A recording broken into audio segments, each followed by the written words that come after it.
লিখে রাখো, আজ থেকে 10 বছর পর বাংলাদেশের ইন্ডাস্ট্রি নিয়ে কিন্তু কথা হবে বলিউডে, সাউথে। লিখে রাখো, এটাই বললাম। কারণ বাংলাদেশ ইন্ডাস্ট্রি যেরকম সিনেমা বানাচ্ছে, তারা যেরকম সিনেমা ইন্ডাস্ট্রি নিয়ে ভাবছে, সেটা সত্যি প্রশংসা করার মতো।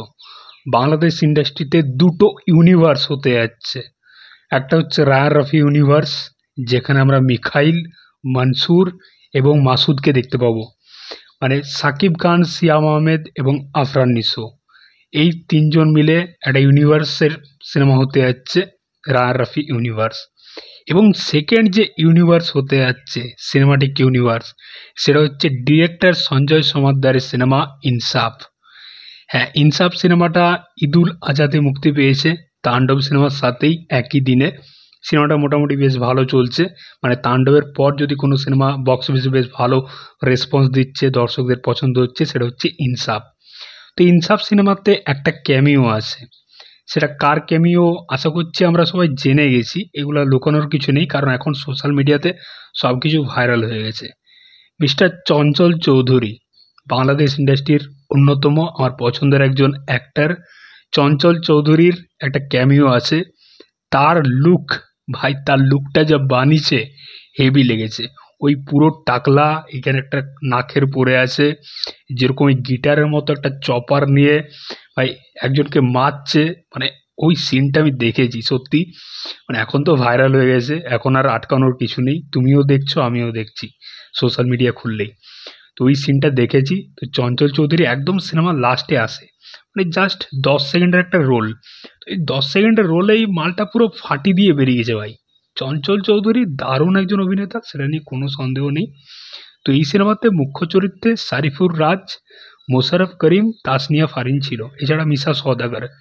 তো মেন টাসেলটাই ছিল সারিফুর রাজের সাথে মোশাররফ করিমের এবং মিশা সওদাগরের।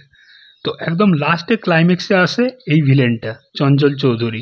এইবার যে ইনসাফের পার্ট 2 আসবে, সেখানে আমরা চঞ্চল চৌধুরী ভার্সেস সারিফুর রাজ এটা দেখতে পাবো।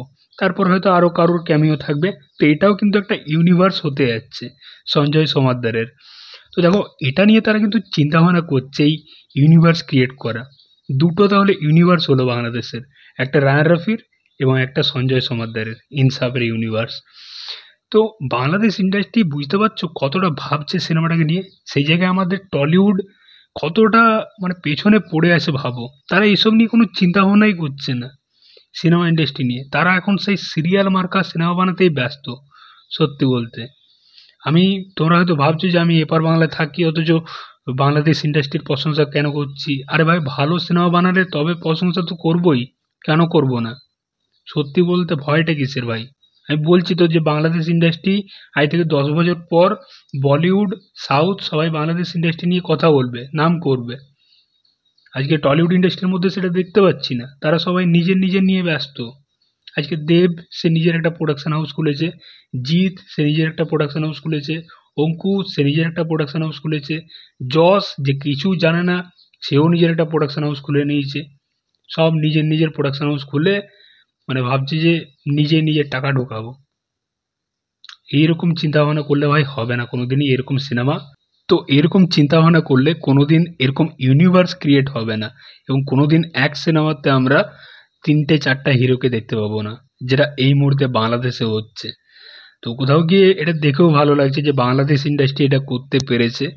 তো পরবর্তীকালে কিন্তু আমরা বাংলাদেশ থেকে দুটো ইউনিভার্সের নাম শুনতে পাবো। দুটো ইউনিভার্স নিয়ে আমাদের এক্সাইটমেন্ট থাকবে। সেটা হচ্ছে রায়ান রাফি ইউনিভার্স, যেখানে আমরা মিখাইল, মনসুর এবং মাসুদ, সাকিব খান, আফরান নিশো এবং সিয়াম আহমেদকে দেখতে পাবো। এবং আরেকটা হচ্ছে সঞ্জয় সমাদ্দারের ইউনিভার্স, যেখানে আমরা ইনসাফ 2, চঞ্চল চৌধুরী ভার্সেস সারিফুর রাজকে দেখতে পাবো। তো অপেক্ষায় রইলাম। এই জিনিসটা সত্যি প্রশংসা করতেই হয়, যেটা ভালো সেটার প্রশংসা অবশ্যই করতে হয়। তারা যে এই জিনিসটা নিয়ে ভাবছে যে চলো বলিউড করছে, আমরা কেন পারবো না, সাউথে করছে, আমরা কেন পারবো না। আজকে এলসিইউ, লোকেশ সিনেমাটিক ইউনিভার্স, যার ক্রেজ মারাত্মক লেভেলের, সবাই অপেক্ষা করে আছে ক্যাথি 2 দেখার জন্য। তো এটা দরকার ছিল, এটা বাংলাদেশে দরকার ছিল একটা, যেটা হয়েছে। একটা না, দুটো হয়েছে। এবার আমরা অপেক্ষায় থাকবো এই ইউনিভার্সগুলোর। একটা এই যে রায়ান রাফির ইউনিভার্স বলো না, যেখানে আমরা সাকিব খানের একটা স্ট্যান্ড অ্যালোন সিনেমা দেখতে পাবো, আফরান নিশোর সাথে সাকিব খানের টাসেল, সাকিব খানের সাথে সিয়াম আহমেদের টাসেল, এগুলো দেখতে মজা লাগে ভাই। একটা সিনেমাতে ২টো ৩টো হিরো আসবে, তাদের একটা করে এন্ট্রি সিন থাকবে, একটা করে টাসেল থাকবে, অ্যাকশন থাকবে, হেভি লাগবে ভাই। তো এটা দরকার ছিল, সত্যি ভালো লাগছে, এটা দেখে ভালো লাগছে। চলো আমাদের ইন্ডাস্ট্রি না পারলেও বাংলাদেশ ইন্ডাস্ট্রি তো করে দেখাচ্ছে, এটাতেই খুশি। তো তোমাদের এই ইনসাফের ইউনিভার্স নিয়ে কি মতামত অবশ্যই জানিও। চঞ্চল চৌধুরীর ওই ক্লিপটা তোমরা যদি দেখে থাকো, তার লুকটা, তার অভিনয় কেমন লেগেছে তোমাদের, অবশ্যই তোমরা জানিও।